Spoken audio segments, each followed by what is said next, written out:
Good morning and welcome to Backyard and Beyond. This morning we're visiting with John Jordan, who is the Wellness Director at Heritage House, and we're going to talk mostly about a specific event happening very soon. John? Yeah, it's this Saturday, the Memory Walk, which is a walk to help find a cure for Alzheimer's. And Heritage House is one of the sponsors of that, and it's actually starting and ending at Heritage House this year. So that's going to be this Saturday, October 9th at 9 a.m. right here in the front of the main entry to Heritage House.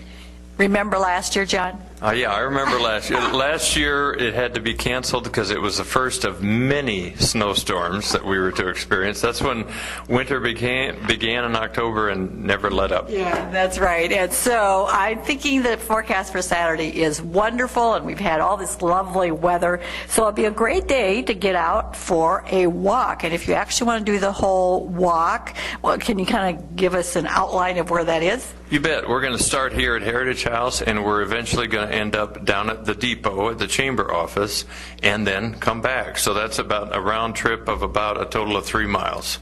And it's it's off the main roads except for when we get to Chestnut, and of course Harvest Fest is also going on this weekend. So it's going to tie in nicely with that. So 3 miles, that's a pretty good walk, but enough on a beautiful fall day to get some good exercise and show some support to help stop this horrible disease. Yep. And it's not a race. And what if people don't want to do the whole 3 miles? What are some other options? Well, they can basically just start out and just walk down to the chamber if they want to have somebody meet them down there, or join us at any point along the way. So no, it's not mandatory that you do the whole 3 miles. And you're right, it's not a race. It's a walk. And we're hoping that we get everybody from little kids and toddlers all the way up to grandmas and grandpas. And we will have some water available along the way in case it's a beautiful day like today and you might, work up a little thirst. And we'll have some information available also about Alzheimer's at the beginning of the walk. We're going to have a little short presentation where we maybe hear from some people who have some experiences with the disease. And we're also giving away a bunch of great prizes. We've got a great list of door prizes to give away that day, everything from meals at area restaurants to free day passes to the YMCA. So we've got quite a list of some pretty fun things that people can just basically win by showing up. So show up for sure.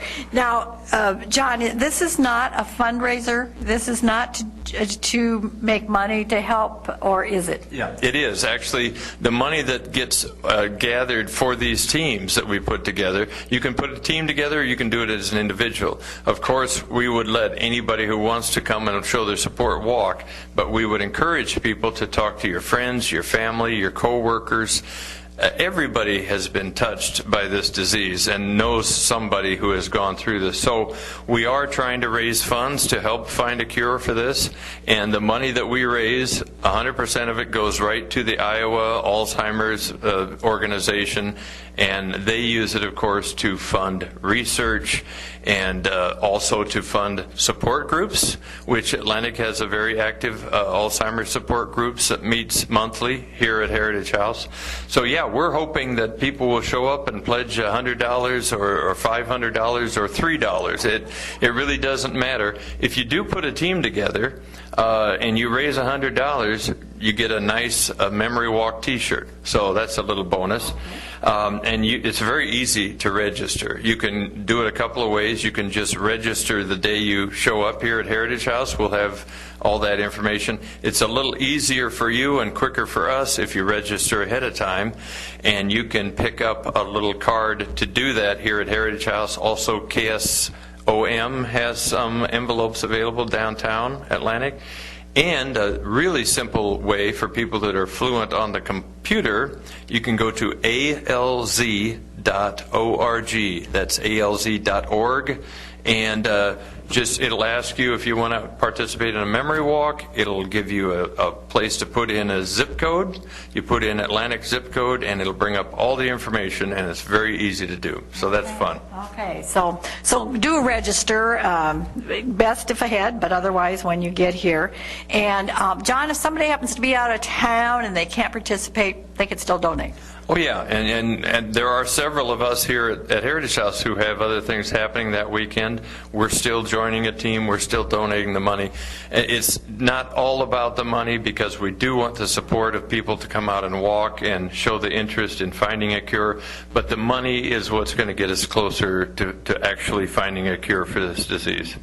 And as you said, John, everybody surely has been touched, knows somebody who is going through Alzheimer's, or somebody who's supporting a person in Alzheimer's. I mean, to me, it has to be one of the most frustrating things to deal with this, because, well, you love this person so much, and maybe sort of feel helpless. Yeah, then people change. Alzheimer's is an insidious disease. I mean, it takes people that are incredibly brilliant people that have a very successful life, and they lose their memory, they lose their whole personality. And it's very hard, especially for the caregiver sometimes, because, you know, this is your mother, this is your loved one, your wife, your husband, but they're not the same person. The disease has changed them.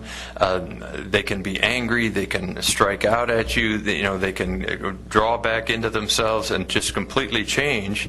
And this loving, happy, upbeat person that you knew might turn into somebody who is angry at the world and makes no sense. So it's very frustrating, of course, for the people who are suffering from the disease, but sometimes equally or even more so for their loved ones and their caregivers. And you mentioned the support group that meets on a regular basis. It meets here. I'm not sure it's the same date every month, and you can just call Heritage House, and Julie at the front desk can give you that information. And the support group is really for the caregivers. It's for the people who are going through this process, watching one of their loved ones change into a different person. You know, we have the dementia unit here at Heritage House, which I visit almost every day. My mother-in-law is one of the residents there, and so it's fun to go there and see the people and do your best to make their life as normal and comfortable as you can. We have a great staff that works with these people, and to work with this disease, with the people who are afflicted, is a gift from God, I think, because that is such a hard thing to do. No matter what you say, what you try to get them to do, sometimes they just won't cooperate. They can't follow your directions, so it can be terribly frustrating for the caregivers and for the people who are actually caring for the residents here. So they deserve a lot of support too, and that's part of what the support group does. John, do you know something about any new things that are happening with Alzheimer's, new developments, medications, whatever, some new things that are happening? Sure. They're constantly coming up with new medications, new dosages, or new mixes of old medications. So progress is always being made, like it is with cancer and a lot of other, horrid diseases that we're funding to try and find a cure.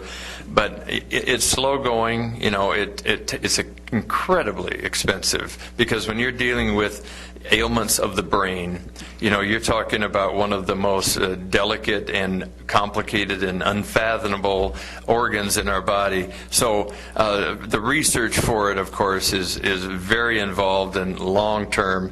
I truly believe that they will find a cure. I think they're making some good progress in finding out what some of the causes for Alzheimer's are, what some of the patterns of who gets this disease.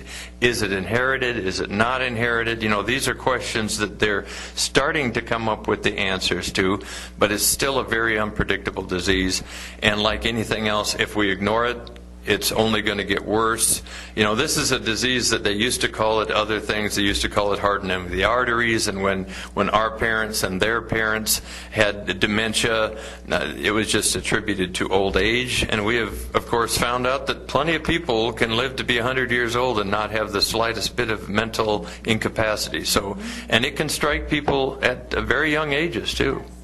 But I was going to say, when you were talking about ages, that, as we look back, I'm not, whether it's 60 years or 70 years, people didn't live as long either. And so when you say it's going to be increasing, well, part of that's because people are living longer. That's exactly right. And someone or some form of this disease or dementia is going to strike pretty much the entire population if they live long enough. We all go through a process where, people say, gee whiz, I can't remember why I came into this room, or where did I put my cell phone? And we all automatically start thinking, gee, I hope I'm not getting some sort of dementia or something. And most of the time, that's just your mind is cluttered with a lot of things and you just kind of space something off. But you're right. As we grow older as a population, this kind of dementia, these kind of diseases are sitting there waiting for us. And, so it's imperative for us to find a cure. Find a cure.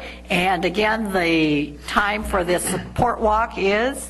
Saturday, this coming Saturday, we meet here at Heritage House at 9 o'clock, and we're hoping for a nice sunny day. Bring a jacket if you need one, and we'll give away some great prizes, have a lot of fun, and really try to raise some awareness. Okay, thank you very much, John Jordan, Wellness Director for Heritage House. And until next time, here's a thought: the whole worth of a kind deed lies in the love that inspired it.